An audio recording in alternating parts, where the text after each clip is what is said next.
ಜೀವನದಲ್ಲಿ ಎಷ್ಟೇ ಕಷ್ಟಗಳು ಬಂದರೂ ಧೈರ್ಯವಾಗಿ ಎದುರಿಸಬೇಕು. ಸಮಸ್ಯೆಗಳು ಬಂತೆಂದು ಕುಗ್ಗದೆ ಧೈರ್ಯದಿಂದ ಇದ್ದರೆ, ಸಕಾರಾತ್ಮಕವಾಗಿ ಚಿಂತಿಸಿದರೆ ಸಮಸ್ಯೆಗಳು ಅರ್ಧ ಬಗೆಹರಿದಂತೆ. ಸಮುದ್ರದಲ್ಲಿ ದಾರಿ ತಪ್ಪಿ ಎಷ್ಟೋ ದಿನಗಳ ಕಾಲ ದ್ವೀಪದಲ್ಲಿ ವಾಸಿಸಿ ಕೊನೆಗೆ ಅಲ್ಲಿಂದ ಪಾರಾಗಿ ಬಂದ ಒಂದು ನಾವಿಕನ ಕತೆ. ಒಬ್ಬ ನಾವಿಕನು ತನ್ನ ಸಿಬ್ಬಂದಿಯೊಂದಿಗೆ ಸಮುದ್ರದಲ್ಲಿ ಪ್ರಯಾಣಿಸುತ್ತಿರುತ್ತಾನೆ.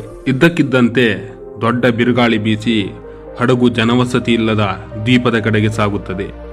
ಅನೇಕ ನಾವಿಕರು ಭಯದಿಂದ ಸಮುದ್ರಕ್ಕೆ ಹಾರಿದರೆ, ಮತ್ತೊಬ್ಬ ನಾವಿಕ ಹಡಗು ಎಲ್ಲಿಗೆ ಹೋಗುತ್ತದೆಯೋ ಅಲ್ಲಿಗೆ ಹೋಗಲು ನಿರ್ಧರಿಸಿದನು. ಇದರಿಂದ ತನ್ನ ಪ್ರಾಣವಾದರೂ ಉಳಿಯುತ್ತದೆ ಎಂಬ ಯೋಚನೆ ಆತನದ್ದು. ಕೊನೆಗೆ ಹಡಗು ಒಂದು ನಿರ್ಜನ ದ್ವೀಪಕ್ಕೆ ಹೋಗಿ ನಿಂತಿತು. ಇತರ ನಾವಿಕರು ಏನಾದರೆಂದು ತಿಳಿಯಲಿಲ್ಲ. ಆದರೆ ಈತ ಬದುಕಿ ಉಳಿದ.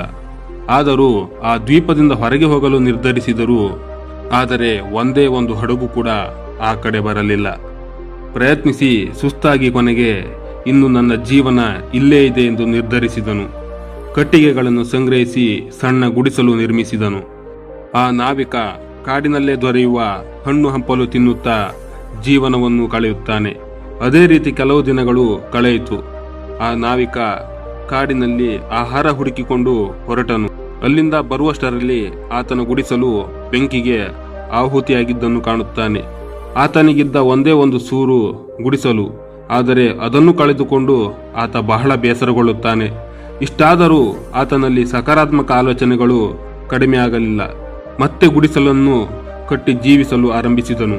ಒಮ್ಮೆ ಒಂದು ಹಡಗು ಸಮುದ್ರದಲ್ಲಿ ಕಾಣಿಸಿಕೊಂಡಿತು. ಅದನ್ನು ನೋಡಿದ ನಾವಿಕನಿಗೆ ಆಶ್ಚರ್ಯದ ಜೊತೆಗೆ ಬಹಳ ಖುಷಿಯಾಯಿತು. ದ್ವೀಪದ ಬಳಿ ನಿಂತ ಹಡಗಿನಿಂದ 4-5 ಜನ ಕೆಳಗೆ ಇಳಿದರು.